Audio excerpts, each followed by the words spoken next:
देखिए बच्चों, हम लोग जो है चैप्टर नंबर 9 बल तथा गति के नियम ये हम लोग पढ़ रहे थे। इसमें हम लोगों ने गति के नियम में गति के पहले नियम को पढ़ा, उसके एग्जाम्पल देखे हमने, गति का दूसरा नियम भी हमने पढ़ा और साथ ही साथ जो है उसका निगमन भी पढ़ा कि किस तरीके से न्यूटन की गति के दूसरे नियम का निगमन है। ठीक है, F=ma और उससे संबंधित जो है एग्जाम्पल और कुछ उदाहरण भी जो है हमने सॉल्व किए थे। आज हमको पढ़ रहे हैं क्या, न्यूटन की गति का तीसरा नियम। ठीक है, तो न्यूटन के गति का तीसरा नियम क्या कहता है, एक बार शॉर्ट में हम लोग समझ लेते हैं दोनों नियम जो है।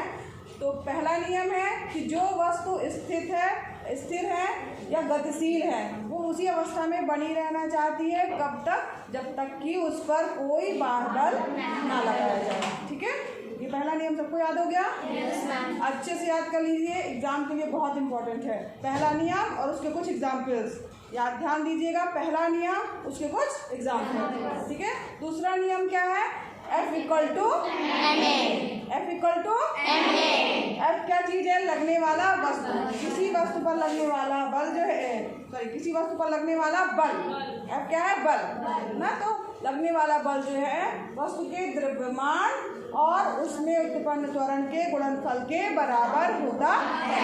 F=ma दूसरा नियम हो गया। ठीक है, इसके भी कुछ एग्जाम्पल हम लोगों ने पढ़े थे और इसका जो है निगमन भी हमने पढ़ा था कि दूसरी नियम का निगमन हम किस तरीके से करेंगे। तीसरा नियम क्या है, तो तीसरा नियम है बच्चों, प्रत्येक क्रिया के समान विपरीत प्रक्रिया होती है। यानी कि जैसे कि कुछ ऐसे एग्जाम्पल हम देखते हैं, जैसे मान लीजिए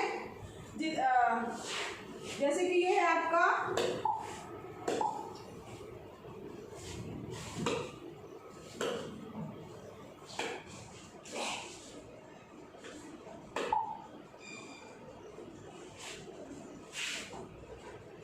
जैसे कि मान लीजिए आपने देखा होगा बंदूक चलती है तो उसमें से क्या होता है, गोली आगे की ओर जाती है लेकिन बंदूक जो चला रहा है उसको पीछे की ओर एक झटका लगता है। ठीक है, और इससे निष्कर्ष ये निकल रहा है कि अगर मान लीजिए एक वस्तु दूसरी वस्तु पर बल लगाती है तो दूसरी वस्तु भी जो है उस पहली वस्तु पर जो है वो बल लगाती है, और दोनों बल जो होते हैं परिमाण में, यानी कि जो उनका लगान जितना बल एक में लगा हुआ है पहली वस्तु दूसरे पे लगा रही है उतना ही बल दूसरी वस्तु भी पहली वस्तु पर लगाती है।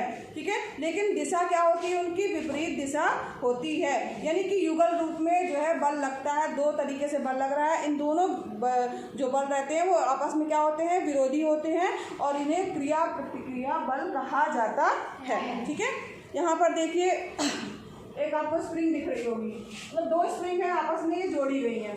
ठीक है, तब इसको खींचा जाता है, एक ये बंधी हुई है और दूसरी जो है वो इस स्प्रिंग से जो है अटैच है, और यहाँ पर देखिए आपको एक हाथ दिख रहा होगा।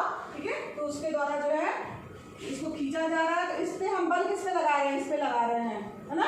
तो ये बल, इस बल के कारण जो है इस पे बल लग रहा है और ये जो है इस पे बल लगा रहा है, लेकिन ये स्प्रिंग की जो है वो इससे बंधी हुई है तो इसको ये भी इसकी ओर जो है वो प्रतिक्रिया बल लगा रही है। आपने स्प्रिंग को देखा होगा कि वो खींचती है, इसके बाद वापस अपनी पोजीशन में आ जाती है। जितना हम खींचते हैं उतना ही प्रतिक्रिया बल जो है वो स्प्रिंग भी लगाती है और वो वापस जो है वो अपनी पोजीशन को बना लेती है।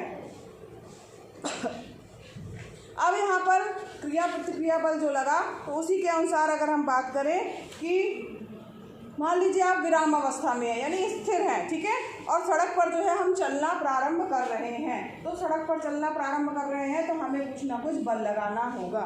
अब आप लोग ये बताइए कि जो हम बल लगा रहे हैं चलने के लिए वो किस दिशा में लगा रहे हैं, जो चल रहे हैं उधर लगा रहे हैं कि विपरीत दिशा में लगा रहे हैं, विपरीत दिशा में, बिल्कुल सही। क्यों, क्योंकि जो है हम अपने पाँव से जो है उसको जो ज़मीन है उसको पीछे की ओर ढकेलते हैं तभी हम आगे की ओर बढ़ते हैं। ठीक है, तो पृथ्वी की सतह को अपने पैरों से हम पीछे की ओर ढकेलते हैं।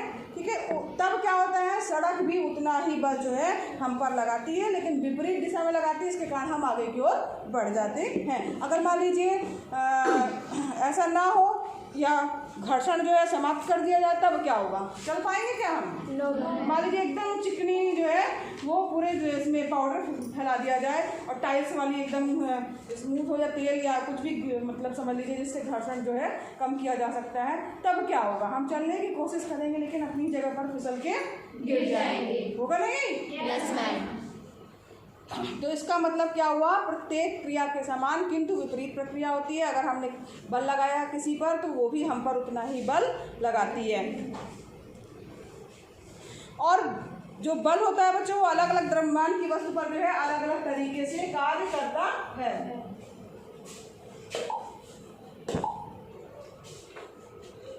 ये देखिए, अब यहाँ पर देखिए, अगर हम बात करें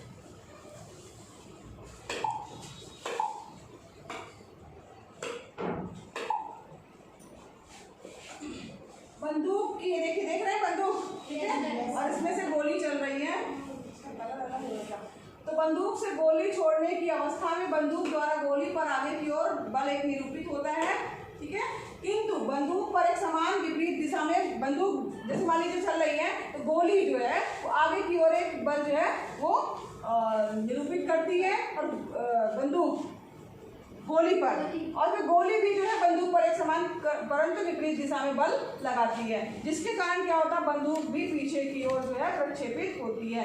लेकिन यहाँ ध्यान दीजिए कि बंदूक का जो द्रव्यमान होता है यानी वजन जो होता है वो गोली के द्रव्यमान से बहुत अधिक होता है। गोली तो छोटी सी होती है, बंदूक कैसी होती है?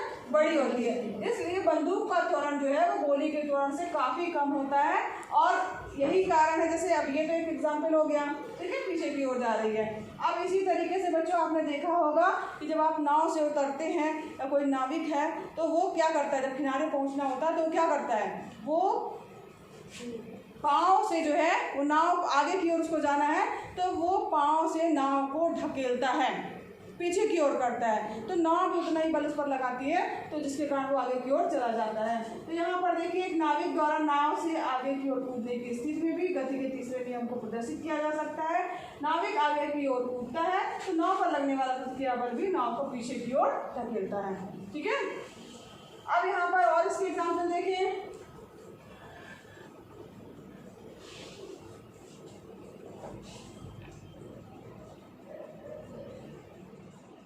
ये देखिए, दिख रहा है? यानी आगे की ओर कूदने की स्थिति में जो है वो पीछे की ओर जो है वो गति कर रहा है, आगे की ओर कूद रहा है, ये आगे की ओर जा रहा है, और नाव जो है वो उसको आगे पीछे की ओर ये ढकेल रहा है नाव को, तो नाव भी उतना बल लगा रही है जिसके कारण वो आगे की ओर जा रहा है, ठीक है। तो ये कौन सा बल हो गया? न्यूटन की गति के तीसरा नियम के अनुसार क्रिया प्रतिक्रिया, ठीक है। तो प्रत्येक क्रिया के समान किंतु विपरीत प्रक्रिया होती है। तीसरा नियम क्या है? प्रत्येक क्रिया के समान किंतु विपरीत प्रक्रिया होती है, ठीक है। क्या तीसरा नियम है? प्रत्येक क्रिया के समान किंतु विपरीत प्रक्रिया होती है, ठीक है। अब यहाँ पर तीसरा नियम सबको याद हुआ? यस। प्रत्येक क्रिया के समान किंतु विपरीत प्रक्रिया होती है, ठीक है। अब यहाँ पर देखिए एक नियम एक और है, संवेग संरक्षण का नियम। तो यहाँ पर देखिए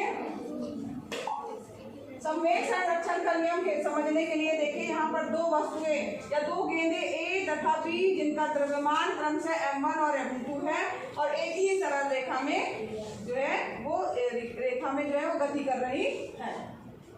यहाँ पर देखिए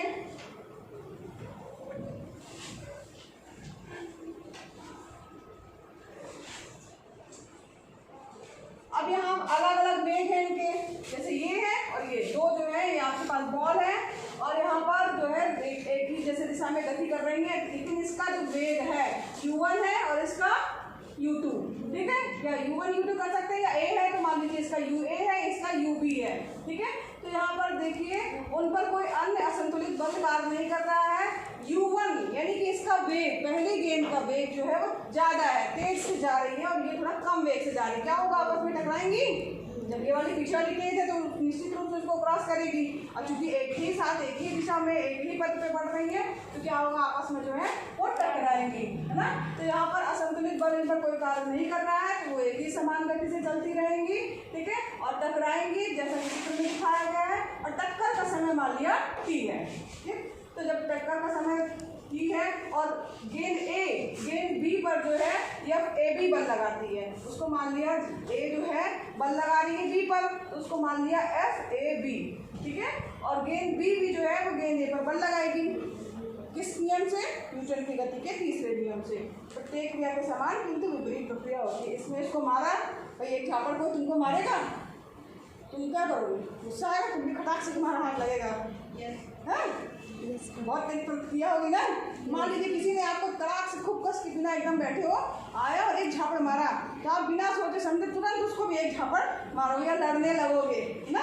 तो प्रत्येक क्रिया के समान विपरीत प्रक्रिया हो गई, ठीक है। उसी तरीके से इसमें इसको टक्कर लगी तो ये भी इस पर कोई ना कोई बल लगाएगा, तो इसका बल क्योंकि ए आगे है तो इसलिए एफ ए बी है, इसका बल क्या हो जाएगा? एफ बी ए, ठीक है। ये दूसरी वाली जो गेंद है बी, इसने इस पर क्या बल लगाया? एफ बी ए, ठीक है। अब यहाँ पर देखो टक्कर के बाद जो है, टकराने के बाद गेंद ए और गेंद बी का वेग जो है वो चेंज हो जाएगा। टक्कर हुई, वेग दोनों का चेंज हुआ, इसका बी मान लिया, ए वाली जो बॉल थी उसका बी ए और बी वाली बॉल का क्या हो गया? बी बी, ठीक है।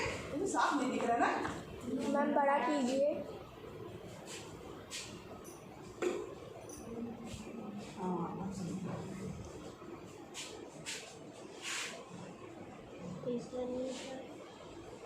क्रिया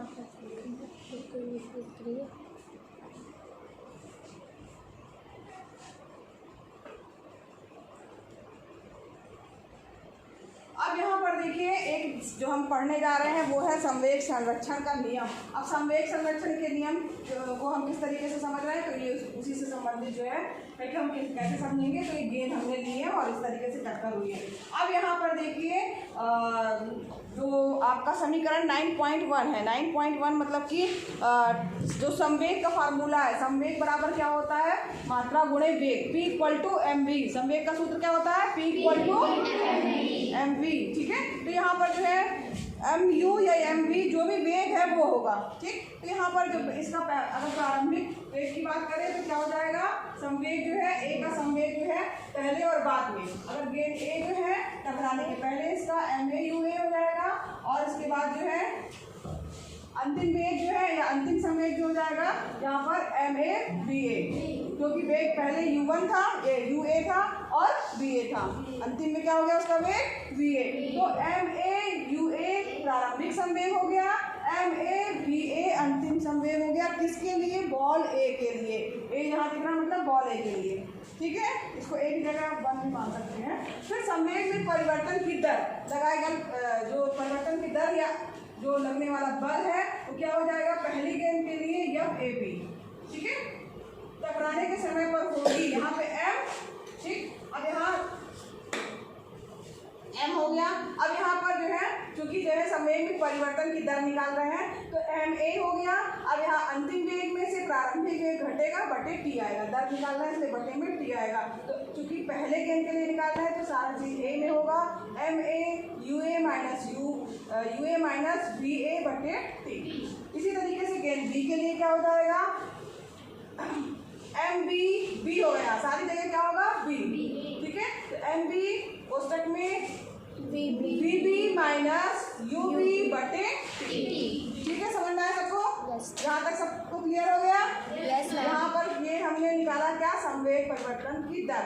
अब यहाँ पर लिखा है तीसरा नियम के अनुसार जो है कि गेंद ए के द्वारा गेंद बी पर लगाया गया बल एफ ए बी तथा बी के द्वारा ए पर लगाया गया बल जो है वो दोनों एक दूसरे के बराबर होंगे और विपरीत दिशा में होंगे, ठीक है। ये तीसरा नियम है, एक दूसरे पर बराबर बल लगाते हैं, क्रिया प्रतिक्रिया बल जिसे कहा जाता है, और वो बल जो होते हैं वो बराबर होते हैं। तो यानी एफ ए बी बराबर, क्योंकि विपरीत हो रहा है तो माइनस हमने लगा लिया, माइनस एफ बी ए, ठीक है। आगे बढ़े, याद है सबको समझ में आया? अब यहाँ पर देखिए क्योंकि एफ ए बी का मान हमने निकाला था क्या? M A B A minus U A बटे टी, ठीक है। अब यहाँ पर एफ बी ए का मान दूसरी गेंद के लिए, बी वाली गेंद के लिए क्या आया था? क्योंकि माइनस चिन्ह लगा तो माइनस लगा रहेगा, M B B B minus U B बटे टी, ठीक है। अब यहाँ पर क्या करेंगे? टी से टी कैंसिल हो गया, कैंसिल हो गया, दोनों तरफ टी है तो यहाँ पर इसका मल्टीप्लाई होगा MAVA माइनस MAUA, और यहाँ पर होगा माइनस MBVB प्लस, ये माइनस माइनस प्लस हो जाएगा, प्लस MBUB। ठीक है। अब यहाँ पर हमने U वाले एक साथ ले लिए, V वाले एक साथ कर लिए, तो MAUA यहाँ पर ये वाला इस तरफ आएगा क्योंकि ये माइनस में था, तो यहाँ पर प्लस में हो जाएगा। MBUB बराबर MAVA प्लस MBVB, यानी A वाले एक साथ हो गए, B वाले एक साथ हो गए, इसी तरह से ये हो गए। इसमें अच्छे से समझ में नहीं आ रहा बुक में। U वाले एक तरफ हमने कर लिए, V वाले एक तरफ कर लिए हैं। तो अब यहाँ पर टकराने के पहले गेंद A और B का कुल संवेग जो है वो टकराने के बाद के कुल संवेग के बराबर होगा। यहाँ निष्कर्ष क्या निकल के आ रहा है कि ये जो ये क्या है, संवेग है ना, M इंटू V। संवेग का फार्मूला क्या होता है, P बराबर M इंटू V या U जो भी है। तो यहाँ पर क्या हो रहा है, U क्या है, टकराने के पहले वाला प्रारंभिक वेग है ना दोनों का, ये गेंद A का है, ये गेंद B का है। तो इससे निष्कर्ष क्या निकल के आ रहा है कि टकराने जो A और B का कुल संवेग जो है तथा टकराने के बाद कुल संवेग, यानी पहले का कुल संवेग और टकराने के बाद का कुल संवेग जो है वो आपस में बराबर हैं। इसी को ही संवेग संरक्षण का सिद्धांत कहा जाता है। और इसका मतलब इसमें क्या हो रहा है, कोई बाहरी बल अब नहीं लग रहा है, यानी कुल संवेग जो है उसका नहीं बदल रहा है। ठीक है, यानी कुल संवेग क्या है, संरक्षित है, स्थिर है, चेंज नहीं हो रहा है। संवेग संरक्षण का यही नियम है कि दो वस्तुओं के संवेग का योग टकराने के पहले और टकराने के बाद जो है वो बराबर होता है। क्या दो वस्तुएं जब टकरा रही हैं तो टकराने के पहले का संवेग टकराने के बाद के संवेग के बराबर होता है। ठीक है, कब, जब उस पर कोई भी असंतुलित बल कार्य नहीं कर रहा हो। ठीक है, इसी को क्या कहा जाता है, संवेग संरक्षण का नियम कहा जाता है। ठीक है, तो यहाँ पर इसको इस तरीके से भी व्यक्त कर सकते हैं कि दो वस्तुओं का कुल संवेग जो है टकराने की प्रक्रिया में अपरिवर्तित रहता है, यानी चेंज नहीं हो रहा है या संरक्षित रहता है। ठीक, समझ में आया? यस। अब यहाँ पर देखिए कुछ एक्सपेरिमेंट किए गए हैं, क्रियाकलाप हैं आपके आगे।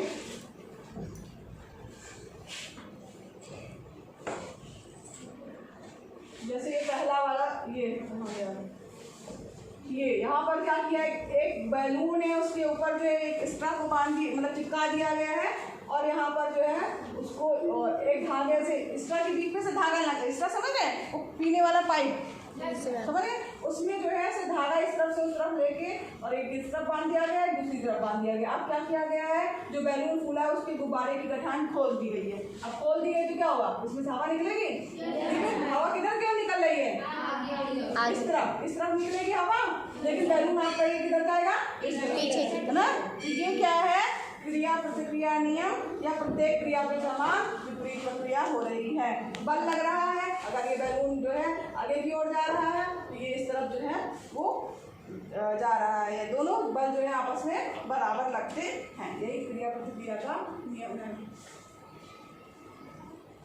इससे संबंधित जो है एग्जाम्पल नंबर ये इम्पोर्टेंट है, एग्जाम के लिए भी इम्पोर्टेंट है, और हो सकता है एग्जाम में इसकी जगह कुछ और चेंज होके आ जाए, मतलब यहाँ जो है ये चेंज हो सकता है, अंक जो है वो चेंज हो सकता है, मगर ये एग्जाम के दृष्टि से इम्पोर्टेंट क्वेश्चन है। ठीक है, इसको समझा दिया जाए। 9.2 में आइए, देखिए यहाँ पर दिया है 2 किलोग्राम के क्रिस्टल से, ठीक है, उसका वजन कितना है, 2 किलो। ठीक, और वो पिस्टल है, जैसे ये दिख रहा है यही पिस्टल है। अब यहाँ पर 20 ग्राम द्रव्यमान की एक गोली जो है वो 150 मीटर पर सेकंड के क्षैतिज वेग से छोड़ी जाती है। पिस्टल के पीछे हटने के वेग का परिकलन करना है, उसमें बंदूक तो पीछे की ओर जाएगी ना पिस्टल, उसका हमें परिकलन करना है। तो यहाँ पर क्या होगा, सबसे पहले जो है, अब इसको हम कैसे हल करेंगे, सबसे पहले गोली का द्रव्यमान कितना दिया है, गोली का द्रव्यमान 20 ग्राम। ठीक है, 20 ग्राम हो गया। अब यहाँ चूंकि ग्राम है उसको हम किलोग्राम में बदलेंगे, क्योंकि ये हो गया, हमने किलोग्राम में बदल दिया। 1 ग्राम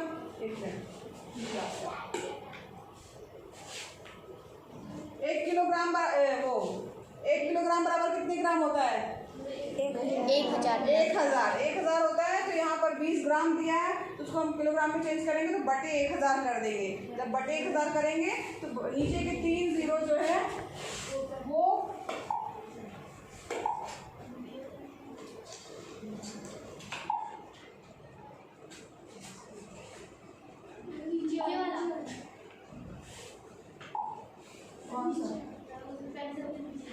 नहीं, तो अभी ये एरो ही सेलेक्ट है ना। अच्छा ये वाला, हाँ ठीक। अब यहाँ पर देखिए, जैसे ये 20 ग्राम है तो यहाँ पर ये क्या हो जाएगा, इसको हम किलोग्राम में चेंज करना है इसको हमें, तो क्या हो जाएगा 20 बटे 1000। ठीक है।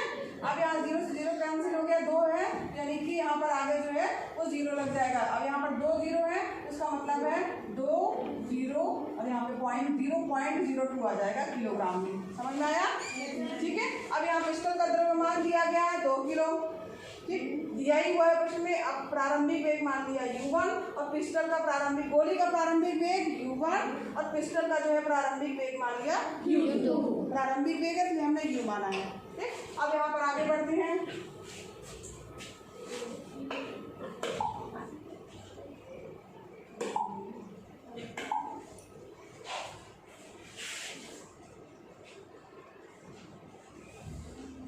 अब प्रारंभिक वेग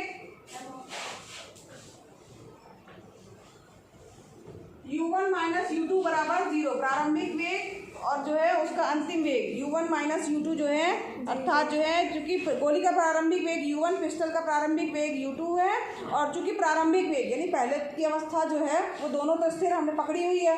ठीक, तो क्या हुई, हमारी बंदूक स्थिर हुई ना। गोली कैसी हुई? स्थिर हुई। तो जब उन दोनों के वेग को घटाएंगे, क्योंकि दोनों का वेग तो बिल्कुल 0 ही है, समझ लीजिए दोनों का अंतर क्या आएगा, 0 आएगा। ठीक है। अंतिम वेग मान लीजिए, अब अंतिम वेग दिया है, प्रश्न में ही दिया हुआ है।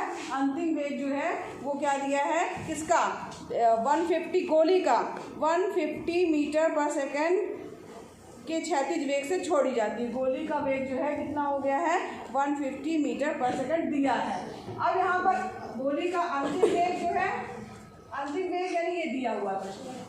ठीक है। यहाँ हमने इसको मान लिया क्या, v1।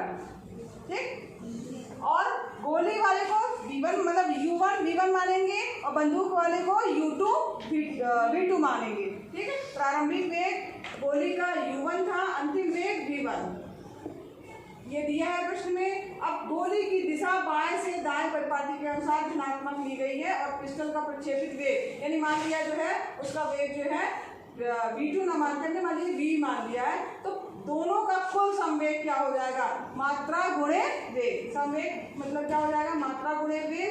अब मात्रा कितनी है, 2 किलो हो गया बंदूक का वजन, समझ में आ रहा है, और गोली का वजन कितना है 0.02। टोटल कुल मिला के टोटल वजन कितना हो गया 2 प्लस 0.02। ठीक है, ये जुड़ जाएगा। और यहाँ पर वेग प्रारंभिक अवस्था में चूंकि बंदूक स्थिर थी और गोली भी स्थिर थी। ठीक, तो यहाँ पर उसका वेग कितना था 0।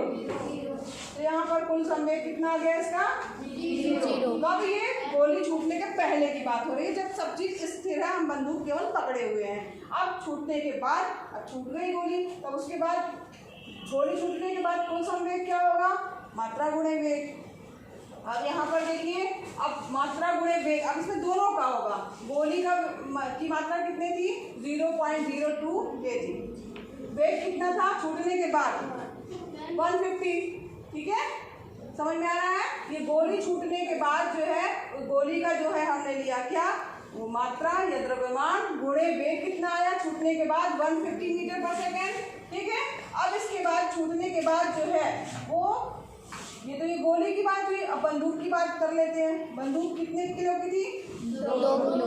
छूटने के बाद उसका वेग जो है वो ज्ञात करना है हमें, प्रश्न में यही पूछा है ना कि छूटने के बाद जो है उसका वेग कितना होगा। तो मान लिया हमने v। ठीक है, तो यहाँ पर v हो गया मीटर पर सेकेंड। तो यहाँ पर जब हम इसको हल करेंगे, यहाँ पर जब इसका मल्टीप्लाई करेंगे तो क्या आ जाएगा,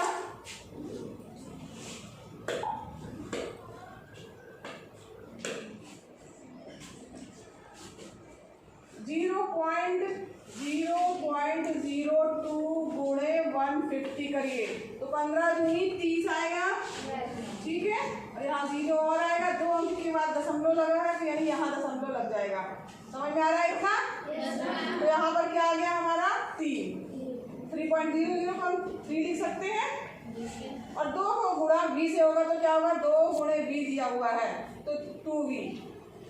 समझ में आया यहाँ तक? कुल संवेग जो है वो यहाँ पर इसको हमने मल्टीप्लाई कर दिया है, इसका मल्टीप्लाई करने के बाद 3 मान आया है, प्लस का चिन्ह लगाया, प्लस का चिन्ह लगाया और 2 का गुणा v से हुआ तो 2v। ठीक है, यहाँ तक कैसे क्लियर हुआ? तो गोली के छूटने के पहले का संवेग कितना था 0 और यहाँ पर छूटने के बाद कुल संवेग कितना आ गया 3 + 2v।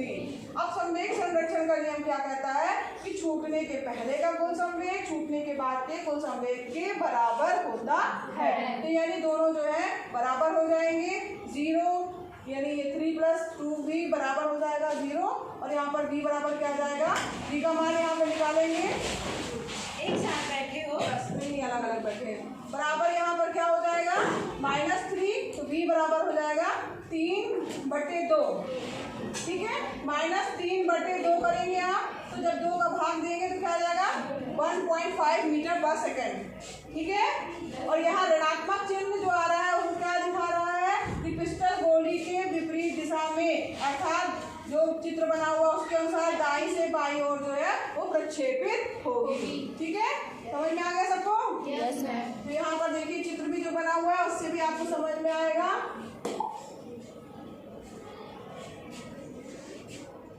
ये देखिए ये गोली आगे की ओर जा रही है, ये चित्र बना के समझिए, वजन इसका इतना दिया है, गोली का वजन इतना दिया और ये पीछे की ओर जा रही है और ये आगे की ओर दिशा दिख रही है, तीर का निशान दिखा रहा है, ये इस तरफ जा रही है और ये इस तरफ जा रही है। ठीक है, यही संवेग संरक्षण का नियम है, का सिद्धांत है कि दोनों तरफ का संवेग जो है वो बराबर होगा। बस चैप्टर खत्म। ये इसके इम्पोर्टेंट जो है प्रश्न मैंने कल भेजे थे बहुविकल्पी वाले, फेयर कॉपी में नोट कर लीजिएगा। और इसके पहले जो पढ़ाया था मैंने गति चैप्टर का, उसके गति के तीनों समीकरण अच्छे से याद कर लीजिएगा। गति के तीनों समीकरण बहुत अच्छे से आप याद कर लीजिएगा। समीकरण की बात कर रहे हैं जो कि आपकी बुक में दिए हुए हैं। और उसमें जैसे पहला समीकरण क्या है v = u + at, तो इसमें v क्या है, u क्या है, a क्या है, t क्या है, ये सब आपको लिखना भी होगा। ठीक है, दूसरा समीकरण और तीसरा समीकरण। ठीक।